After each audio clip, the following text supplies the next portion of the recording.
اور علم تقسیم کرنا، عطا کرنا علیم جل جلالہ کا کام ہے۔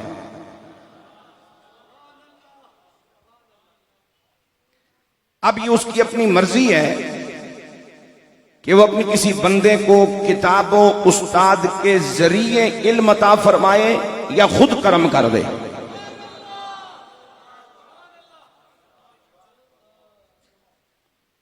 ماحول میں جو چیز عام ہو جائے لوگ اس کو اصول سمجھ لیتے ہیں۔ ہم نے پچھلے 30 سالوں میں 40 سالوں میں اس بات کو لازمی سمجھ لیا کہ جس کے پاس ڈگری ہوگی، سند ہوگی، وہ عالم ہوگا، جبکہ ایسا نہیں ہے۔ عالم کے پاس سند ہو سبحان اللہ، پڑھے لکھے کے پاس ڈگری ہو سبحان اللہ، لیکن اس میں حیران ہونے والی کوئی بات نہیں ہے کہ اگر آپ کو کسی شخص کے بارے میں یہ معلوم نہیں ہو سکا کہ اس کا استاد کون ہے، مکتب کیا کون سا ہے، کہاں کہاں ٹھہرا، کس کس سے حاصل کیا، کس کس سے سیکھا، کس کس سے جانا، تو پریشان نہ ہوئیے گا۔ ہم علم کی بات کر رہے ہیں، جائیداد کی نہیں۔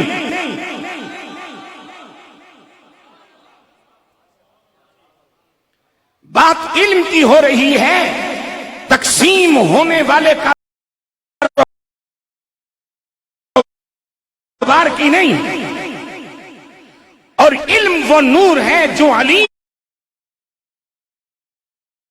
جل جلالہ کی بارگاہ سے ملتا ہے۔ اب یہ اس کی مرضی ہے کہ کسی کو کتاب اور استاد کے سبب عطا فرمائے یا کسی کو اپنے کرم سے روشنی عطا فرما دے۔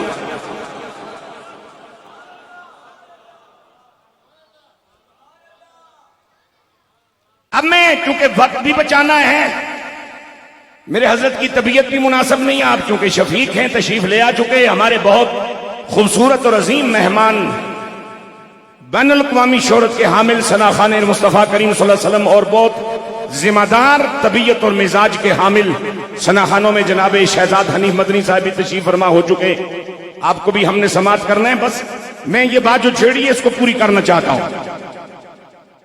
علم ہو، توجہ میری جان، چونکہ علم نام ہے خبر کا۔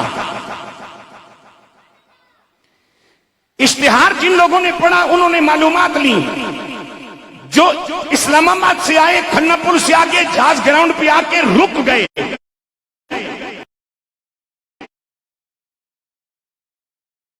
جو ادھر سے آئے جہاز گراؤنڈ سٹاپ پر رک گئے، انہوں نے رک کے پوچھا چودھری نور محمد روڈ کدھر ہے؟ یہ جو صدر سے چلا جہاز گراؤنڈ تک آ گیا آپ کسی سے پوچھے بغیر، یہ جو اسلام آباد سے چلا، یہ جو علی پور اور ترائی سے چلا اور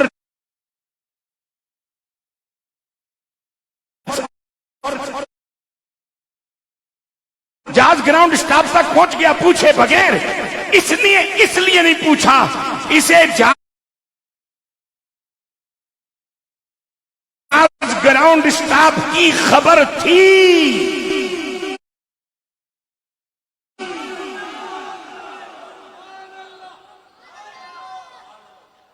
اور جہاں سے اسے اپنے منزل کی خبر نہ تھی، وہاں سے اسے کسی مخبر کی ضرورت پڑی۔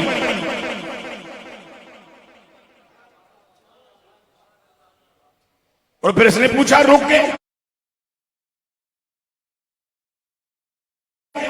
اس کا معنی یہ ہوا کہ جسے خبر ہو کہ کرنا کیا ہے، جسے خبر ہو کہ میں کیا ہوں، جسے خبر ہو کہ جانا کدھر ہے، جسے خبر ہو کہ منزل کیا ہے، پھر وہ دائیں بائیں وقت نہیں ضائع کرتا، وہ خواجہ ابوالخیر کی طرح رات کے اندھیرے بھی اپنی منزل کی تلاش میں لگا دیتا ہے۔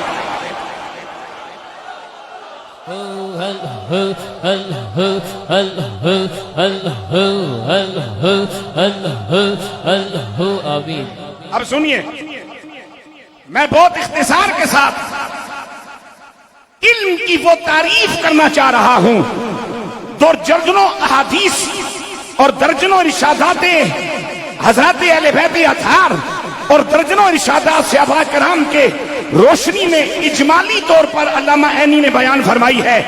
آپ فرماتے ہیں عالم وہ ہوتا ہے جسے 3 چیزوں کی خبر ہو.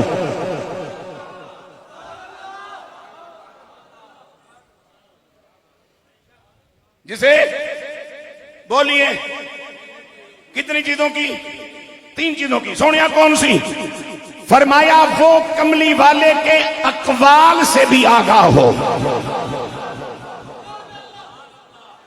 وہ رسول اللہ صلی اللہ علیہ وسلم کے افعال کو بھی پہچانتا ہو, اور اس کے سامنے رسالت مآب علیہ السلام کے احوال بھی ہوں. اقوال رسول اللہ 1, افعال رسول اللہ 2, احوال رسول اللہ صلی اللہ علیہ وسلم 3. ان 3 چیزوں سے جو باخبر ہو وہ علامہ عینی کے ہاں عالم کہلاتا ہے. اب معنی کیا ہوگا, مفہوم کیا ہوگا؟ نبی پاک صلی اللہ علیہ وسلم کے اقوال کو اتنا جانتا ہو کہ اسے پتا ہو کب, کہاں, کیا, کیسے کہنا ہے, کہ میں حضور کی سنت کے دائرے سے باہر نہ جاؤں. ذرا توجہ رکھیں, گرمی کا علاج ہمارے پاس نہیں ہے, اس گرمی کو بھولیں گے تو گرمی انشاءاللہ بھول جائے گی. کب, کہاں, کیسے, کیوں, کیا کہنا ہے, اونچا کہنا ہے یا آہستہ, غصے سے کہنا ہے یا مسکرا کے, لمبی بات کرنی ہے یا مختصر, کہنے میں وہ کملی والے کا پیچھا کر رہا ہو, بات کرنے میں وہ رسول اللہ کا پیچھا کر رہا ہو. اور ہمارے خواجہ ابو الخیر رحمت اللہ تعالی علیہ کی بچپنے سے لے کے وصال تک میں سارے ناقدین کو بھی دعوت دیتا ہوں, وہ ان کی سیرت کو سنیں, پڑھیں, ان سے ملنے والوں, ان سے لنگر لینے والوں سے پوچھیں. ایک بات بھی میرے خواجہ نے جان بوجھ کر نبی کی سنت کے خلاف نہیں کہی.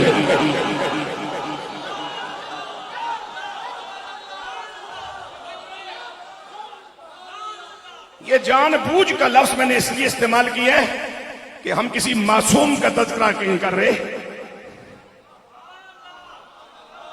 ذرا پیار سے سبحان اللہ کہہ دو. ایک بات. اور دوسری بات کیا؟ افعال رسالت مآب صلی اللہ علیہ وسلم. اب اسے پتا ہو کہ میرے پاک نبی علیہ السلام نے کون سا کام کب کس طرح کیا. مسجد کی طرف چلے تو کیسے, ایمرجنسی میں چلے تو کیسے, میت کی خبر سن کے نکلے تو کیسے, جنگ کے لیے میدان میں اپنے غلاموں کو لے کے نکلے تو کیسے, طواف کے لیے قدم اٹھایا تو کیسے, گھر سے باہر نکلتے ہوئے نظر آئے تو کیسے, مسجد میں اگر قدم اٹھائے تو کیسے, صحرائے مدینہ میں اگر چلتے ہوئے نظر آئے تو کیسے, اپنوں میں کھڑے ہیں تو چلے تو کیسے, اور کافروں کے جرمٹ میں ہیں تو پھر بھی چلے تو کیسے.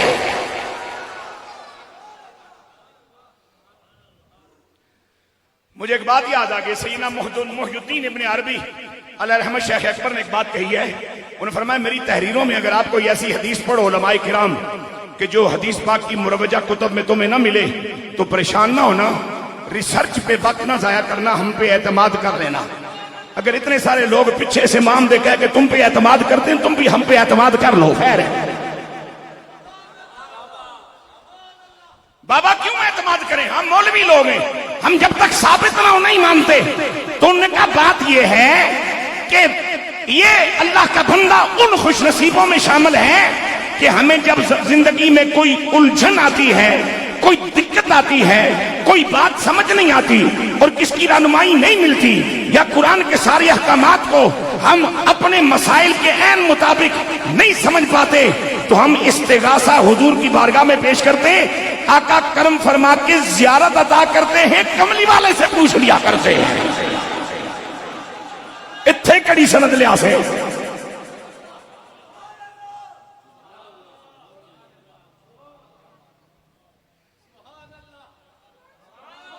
اسے پتا ہو کہ اگر آقا مسکرائے ہیں تو تقاضا کیا تھا، ماحول کیا تھا، اگر سرکار نے غصہ فرمایا تو ماحول کیا تھا، اگر حضور علیہ الصلوۃ والسلام نے یہاں معافی کا اعلان فرمایا ہے تو حالات کیا تھے، اور اگر امام الانبیاء یہاں خود میدان عمل میں 313 کا پاک لشکر لے کے اتر آئے ہیں تو اب تقاضا کیا ہے۔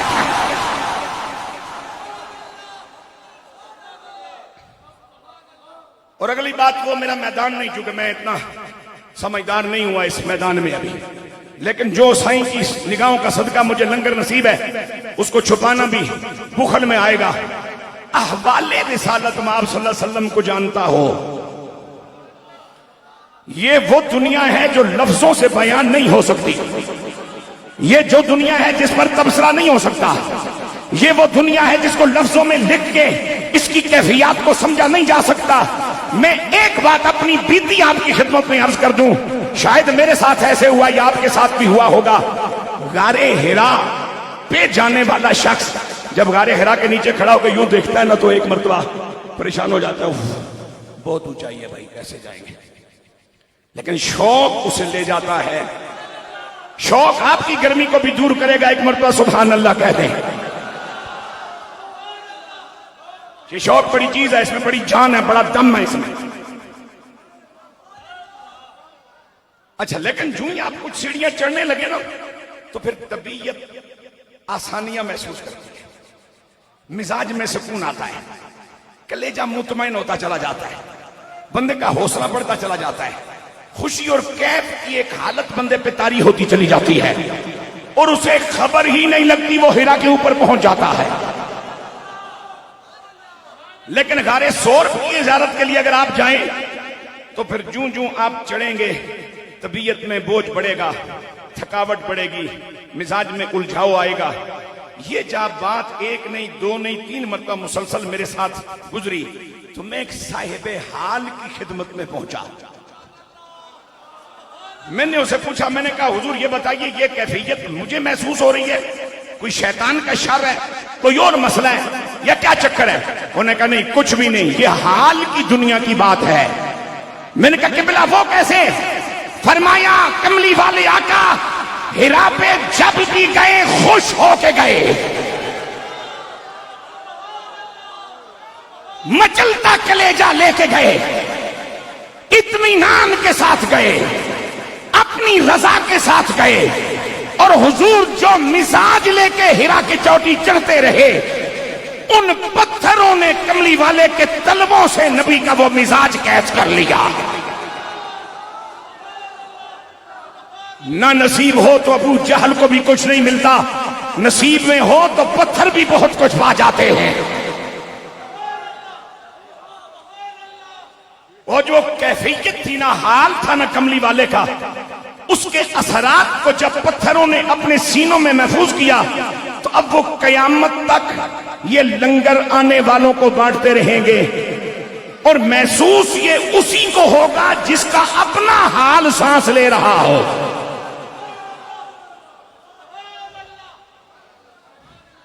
میں نے کہا سائیں وہ غار حرا پہ اتنی اداسی کیوں، اتنی تھکاوٹ کیوں، اتنی الجھن کیوں؟ فرمایا تمہیں معلوم ہونا چاہیے کہ سرکار وہاں روتے روتے پہنچے، بوجھل دل لے کے پہنچے، تھوڑی سی بلندی چڑھنے کے بعد پھر بیت اللہ کو دیکھتے، پھر حضور کی آنکھیں بہتی، پھر مکہ شہر کو دیکھتے، پھر حضور کی آنکھیں بہتی، تو جو طبیعت لے کے رسول اللہ ثور کا پتھر چڑھے، ان پتھروں نے امام الانبیاء کا وہ مزاج اپنے سینے میں محفوظ کر لیا۔ خالد نقشبندی نے کہا تھا وہ راہیں اب تک سجی ہوئی ہیں، وہ راہیں اب تک سجی ہوئی ہیں، دلوں کا کعبہ بنی ہوئی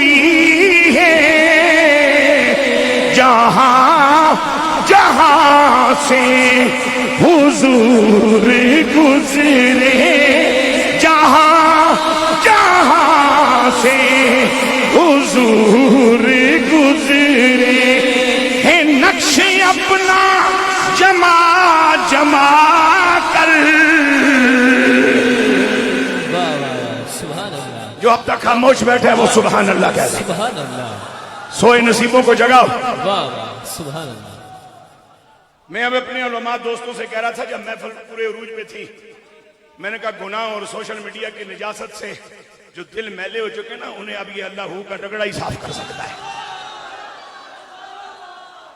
انہیں اب میٹھے میٹھے وظیفے نہیں پڑھائے جا سکتے، وہ یہ پچھلے کمرے میں کہ 100 باری پڑھی پھر نال ہی موبائل کھول لیں، انہیں سامنے بٹھا کے رگڑا دیا جائے گا، تب بات بنے گی۔ اور میرا مالک فرماتا ہے حل یستوی الذین یعلمون والذین لا یعلمون، قیامت تک کے دانشور عقل مند تحقیق کا شوق رکھنے والے، ان کو پروردگار کی دعوت ہے، صبح قیامت تک اگر بات بنی تو بتا دینا، کیا علم والا اور وہ جس کے پاس علم نہیں برابر ہیں؟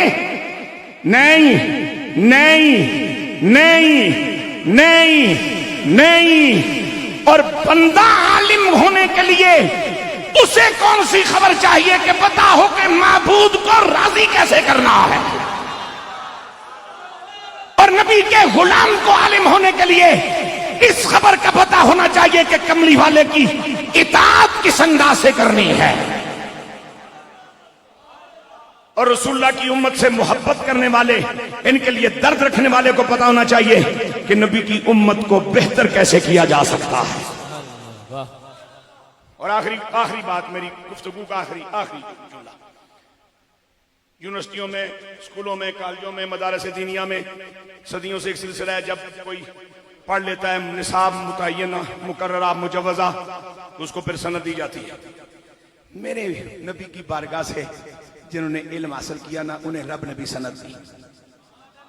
سند کس کی دی؟ عالم ہونے کی۔ اب وہ سند کسی صفحے پہ لکھی ہوئی نہیں آئی، اس پہ کوئی سلسلہ تلمذ نہیں تھا، فلاں نے فلاں سے سیکھا، فلاں نے فلاں سے سیکھا، فلاں نے گوڑے پیا، فلانا فلانے کول بیٹھا رہا، فلانا فلانے کول گیا، فلانے کول اجازت منگی نا۔ اس میں اس سند کے الفاظ یہ تھے جو علیم جل جلالہ نے نبی کی امت کے علم والوں کو عالم ہونے کے لیے بطور سند عطا فرمائی۔ اس کا مقصد یہ ہے کہ میرے خواجہ عبداللہ جان رب کی بارگاہ سے سند یافتہ علم والے ہیں۔ سبحان اللہ، سبحان اللہ۔ اور مجھے اسی بات پہ تو فخر ہے کہ میں اس ہستی کا دامن تھام کے یہاں پہنچا ہوں کہ جس کو بیان کرنے کے لیے آئیں دائیں بائیں شائیں نہیں کرنا پڑتا، قرآن بیان کیا جاتا ہے۔ سبحان اللہ، سبحان اللہ، کیا بات ہے، سبحان اللہ، بہت خوب۔ اور میرے مالک جل جلالہ نے ان علم والوں کو جو سند دی، ذرا توجہ سے سنیے گا۔ میرے رب نے فرمایا انما یخشی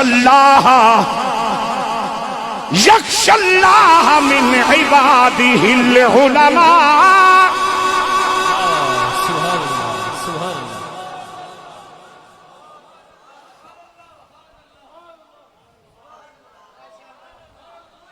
انما ہے کلمہ حاصر بجزئی نیست، مکدی گل ای ہے، حتمی بات ای ہے، آخری گل ای ہے۔ تے گل کون کرنے والا ہے؟ رب۔ تے جس رب جس بات کو حتمی طور تے بیان کرے، نہیں وہ مور نہیں تھی، بندے دا پتر بن گیا، جہاں کلمہ پڑھنا ہے، جی توحید نو مننا ہے، وہ گل ہی مان لے، وہ اتنے مورا ٹوٹنا پیا۔ علیم جل جلالہ نے رسول اللہ کی کلاس سے علم سیکھنے والے علماء کو جو سند علم عطا فرمائی، اس کے الفاظ کیا ہیں؟ انما بجزئی نیست، حتمی تو مکدی گل ہے، یخشی اللہ، اللہ سے ڈرتے ہیں، ڈرتے رہیں گے، من عبادہ، اس کے بندوں میں سے وہ، یہاں کچھ کو وہ میں بدلو، چونکہ میں بیان کر رہا ہوں، کلاس نہیں پڑھا رہا، میں نے آپ سے امتحان نہیں لینا۔ میرے بندوں میں سے وہ سونیا کیڑے؟ فرمایا العلماء، جو علم والے ہیں۔ اور یہ جس کو تین باتیں پتا ہوں اقوال رسول بھی جانے، افعال رسول بھی جانے، احوال رسول بھی جانے، انہی کے لیے تو کملی والے نے فرمایا تھا العلماء ورثۃ الانبیاء۔ سبحان اللہ، سبحان اللہ، بہت خوب، سبحان اور اللہ۔ میرے نبی کی وراثت کیا ہے؟ علم، اور میرے خواجہ نے بانٹا علم۔ بات میری تقریر کے حوالے سے مکمل ہو چکی۔ اب میرے پاس اطلاع یہ تھی کہ منقبت حضرت خواجہ رحمت کی ستیہ الخیری برادران پڑھیں گے، لیکن وہ ہماری ترتیب ساری ماشاءاللہ اچھی ہو گئی، پتہ نہیں کیوں اچھی ہو گئی، یہ میں کسی کو بتاؤں گا اور کچھ دنوں کے بعد بتاؤں گا یہ ترتیب بھائی اتنی اچھی کیوں ہو گئی ہیں جی۔ تو میرا دل چاہ رہا ہے کہ میں اس منقبت کے بغیر بات نہ چھوڑوں، اور یہ منقبت لکھنے کی میں بطور تحدیث نعمت یہ بات عرض کر رہا ہوں، باقی مجھے اشتہار بازی کا شوق نہیں، آپ لوگ مجھے اچھی طرح جانتے ہیں، تو اب تو سائیں کا صدقہ ویسے بھی مٹنے کو دل کر رہا ہے۔ میں آپ کو سچ بتا رہا ہوں، میں نے ابھی گھر کا کچھ کام کرا